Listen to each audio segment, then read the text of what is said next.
الحمد لله نحمده ونستعينه ونستغفره ونؤمن به ونتوکل علیہ اما بعد۔ میری معزز بھائیوں اور بہنوں، میں نہ کوئی عالم دین ہوں نہ ہی مفتی یا فقیہ، میں صرف ایک چھوٹا سا طالب علم ہوں جو اللہ اور اس کے رسول صلی اللہ علیہ وآلہ وسلم کی باتوں کو سن کر، پڑھ کر اور سمجھ کر اپنی بساط کے مطابق آپ تک پہنچانے کی کوشش کرتا ہوں۔ میری آواز کو اللہ نے کچھ اس انداز میں بنایا ہے، شاید سننے والے کو ایسا محسوس ہو جیسے کوئی خطیب یا مولانا بیان فرما رہا ہو، لیکن حقیقت میں یہ صرف اللہ کی عطا ہے اور میرا شوق ہے۔ میری گزارش یہ ہے کہ آپ جو کچھ بھی سنیں اسے صرف میری زبان سے نہیں بلکہ قرآن و حدیث کے آئینے میں پرکھیں۔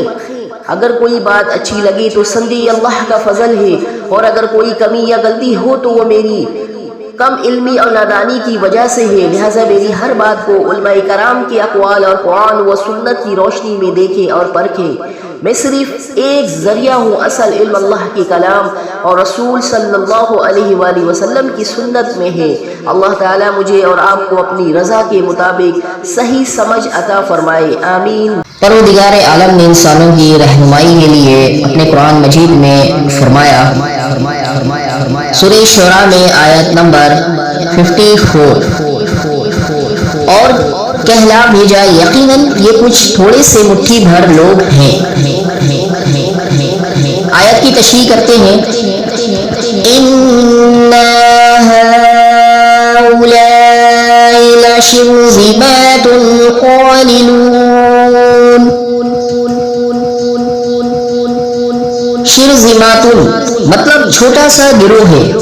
اس نے انہیں مزید حقیر اور بے وقت بتانے کے لیے قلیلون کے ساتھ تاکید کی ہے، جو جمع قلت کا صیغہ ہے۔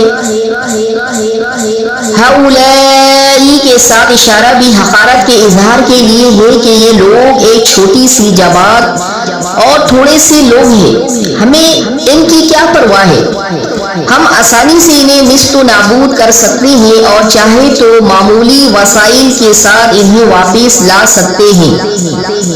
ان الفاظ کے ساتھ وہ اپنے آپ کو اور اپنی قوم کو دلیری دے رہا تھا، جبکہ اس سے اس کا سخت خوف زدہ ہونا ظاہر ہو رہا تھا کہ اگر واقعی وہ اتنے ہی قلیل اور بے وقت ہیں تو تمہیں اتنی فوجیں اکٹھے کرنے کی کیا ضرورت ہے؟